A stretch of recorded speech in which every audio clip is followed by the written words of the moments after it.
అందరికంటే ఎక్కువగా పాత్రికేయ మిత్రులు, సోదర సోదరీమణులకు అందరికీ నమస్కారం. ఇది ఒక అపూర్వమైన, అనిర్వచనీయమైన ఆనందం. ఒకవైపు ఈ బాధ్యతను నేను మోయగలుగుతానా, సఫలీకృతుడినైతే మీ అందరి ఆశలు ఆశయాలు నెరవేర్చగలుగుతానా అనేటువంటి ఒక సందిగ్ధావస్థ.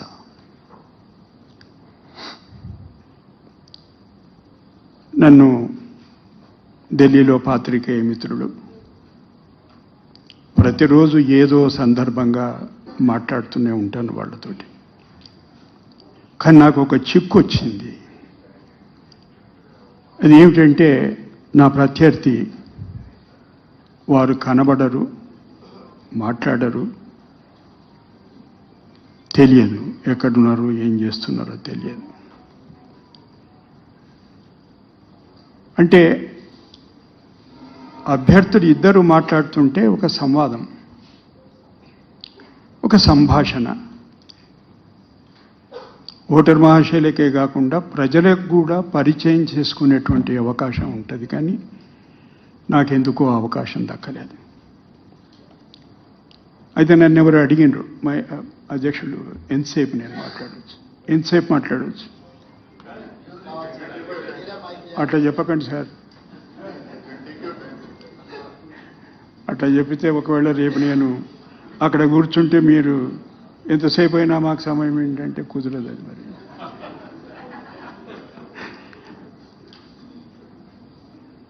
చాలామంది పాత్రికేయ మిత్రులు అడిగినారు, ఎందుకు మీరు ఈ రాజకీయ ముళ్ళ కిరీటాన్ని నెత్తిలో పెట్టుకున్నారు? మీరు ఒక న్యాయమూర్తి, 53 సంవత్సరాల నుంచి న్యాయశాస్త్రంతో పెనవేసుకున్నటువంటి పేగుబంధం ఎందుకు అంటే, నేను ఒకటే మాట చెప్పిన,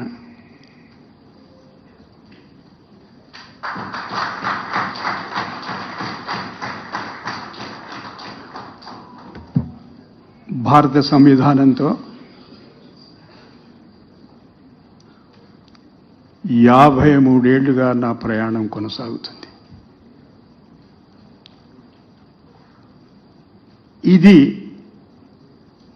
అదే ప్రయాణంలో ఒక అంతర్భాగం మాత్రమే. ఎందుకంటే ఉపరాష్ట్రపతి పదవి రాజకీయపరమైనటువంటి పదవి కాదు. ఇప్పటి వరకు 1, 2, 3, 4, 5 సార్లు రాజ్యాంగం మీద ప్రమాణం చేయడం జరిగింది. రాజ్యాంగానికి నిబద్ధుడినై ఉంటాను, విధేయుడై ఉంటాను. రాష్ట్రపతి ఉపరాష్ట్రపతి దగ్గరికి వచ్చే వరకు సంవిధానం ఏం చెప్తుందంటే, విధేయుడై ఉంటానే కాదు, సంరక్షిస్తాను. I'll defend and protect the Constitution of India as by law established. అందుకొరకు partly in English, partly Telugu, because some friends from media may be there from English medium also. ఇది నా ప్రయాణంలో ఎటువంటి బ్రేక్ కాదు, ఇది ప్రయాణం కొనసాగింపే. అందుకొరకు నేను రాజకీయాల్లో ప్రవేశించలేదు. ముఖ్యమంత్రి రేవంత్ రెడ్డి గారు ఒక మాట అన్నారు, ఆయన ఏ పార్టీకి చెందనివాడు. నేను ఏ పార్టీలో నాకు సభ్యత్వం లేదు, ఇదివరకు లేదు, ఇప్పుడు లేదు, ఇక ముందు ఏ పార్టీ సభ్యత్వం స్వీకరించదు. కానీ నాన్ పొలిటికల్ పర్సనాలిటీ అనో వ్యక్తి అనో సబబు కాదు. ఎందుకనకంటే రాజ్యాంగం పట్ల విధేయత ఉన్న ప్రతివాడు ఓటు వేసే ప్రతి పౌరుడు ప్రత్యక్షంగానో పరోక్షంగానో రాజకీయపరమైనటువంటి అభిప్రాయం కలిగి ఉంటాడు. నేను కూడా ఈ దేశ పౌరునిగా ప్రతి ఎన్నికల్లో క్రమం తప్పకుండా ఎన్నికల్లో పాల్గొంటాను. పౌర సమాజం ప్రతినిధిగా వివిధ సమస్యల పట్ల, సమాజం ఎదుర్కొంటున్నటువంటి సమస్యల పట్ల మాట్లాడుతుంటాను. మీకు అందరికీ పరిచయమే. పౌర హక్కుల గురించి మాట్లాడుతుంటాను, సామాజిక న్యాయం గురించి మాట్లాడుతుంటాను,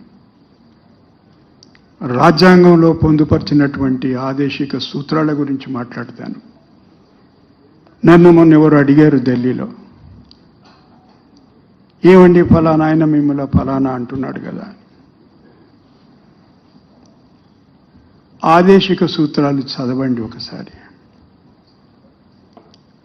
ఆదేశిక సూత్రాలు అమలు చేసే ప్రభుత్వాలు, వాళ్ళు తెచ్చేటువంటి విధి విధానాలు,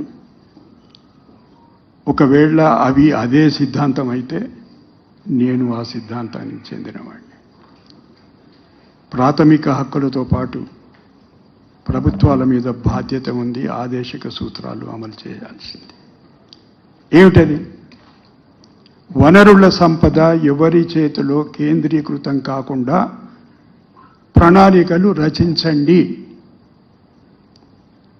ఇది రాజ్యాంగంలో ఉండేటువంటి ఆదేశిక సూత్రాలు చెప్తున్నటువంటి మాట.